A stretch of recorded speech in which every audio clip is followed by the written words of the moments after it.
Dr. Elmer, Advanced Neurospinal Solutions, and the question that we're dealing with is, what is a hypokinetic disorder? A hypokinetic disorder. Hypo meaning too little, and kinetic, movement. Which means we're not being able to move very well. We're slowed, but one of the hallmarks is I can't engage. I can't get things going. This is a category within the basal ganglionic disorders. Basal ganglia is down inside the brain, between the brainstem and the thalamus and brain, and that basal ganglia. When you cut a slice out of the brain this way, and we look in on it, it kind of looks like a slice of pizza. And the outer crust part is the putamen, and then coming in a little farther, you've got the basal ganglia, pars externa. External is what it means. And then the inside of the piece, the tip, is the globus pallidus, pars interna. Internal, right? The internal part is the direct loop. It's about getting things going. It's the juice. If I had a hypokinetic problem and I wanted to move my finger like this, it would go like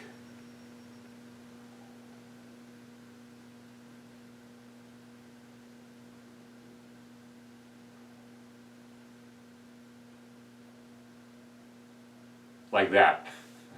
It'd take forever to get there. And I might even have trouble actually getting there and actually getting it engaged. The kind of problems that we normally see are Parkinsonian type problems.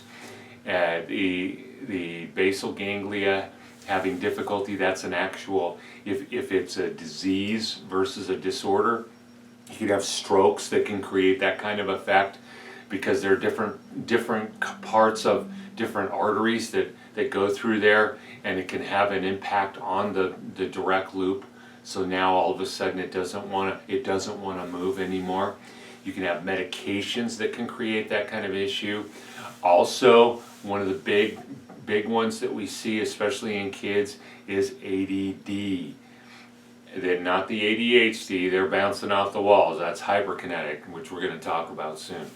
But the ADD kids that can't get their brain going, they're nearly asleep all the time. Even when they're awake, it's like they're not there.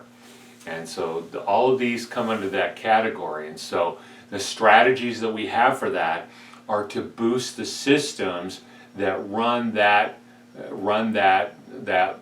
direct loop, that cause the gas pedal of the brain to go. Gas pedal versus brake pedal. The hyperkinetic disorders are my brake pedal's not working. I just keep going faster and faster. Well, this is hypokinetic and direct loop. And the big problem usually is something to do with dopamine. And there are three major sources of dopamine, and we know how to use those, we know how to drive them, and we know how to operate strategies as we're working to repair it, or to build it in the first place in the case of developmental disorders. And but then we want to make sure that we've treated the why, not the what, so that it's taken care of and it's operating the way it's supposed to, the way the designer designed it to do. If you have any more questions, that may have not spread quite as much light as I usually hope to, but if you have any questions, we'll be happy to do more videos on the subject. If you have any questions about anything else, please let us know. And remember, we're here when you're ready to take your life back.